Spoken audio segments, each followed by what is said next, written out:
দেশে বড় মাত্রার ভূমিকম্প হলে ক্ষতির মুখে পড়তে পারে $344 বিলিয়ন সমপরিমাণ সম্পদ।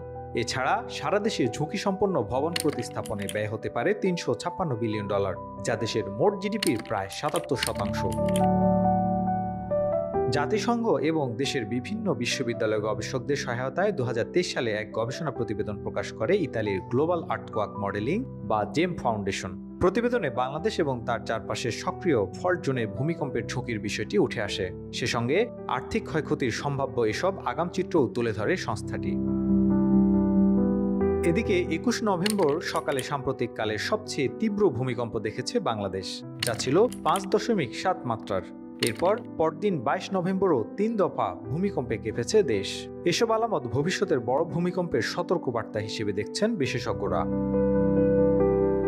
জেম ফাউন্ডেশনের গবেষণা প্রতিবেদনে বাংলাদেশের ভূমিকম্প ঝুঁকি মূল্যায়নে গ্লোবাল আর্থকোয়াক মডেল পদ্ধতি ব্যবহার করা হয়েছে। এক্ষেত্রে বিশ্লেষণ করা হয়েছে সম্পদের ঝুঁকি, ভূমিকম্পের বিপদ ও দুর্বলতার দিকগুলো। সম্পদের ঝুঁকির ক্ষেত্রে ভৌগোলিক অবস্থান ও মূল্য বিবেচনায় নেওয়া হয়েছে আবাসিক, বাণিজ্যিক ও শিল্প সম্পদের।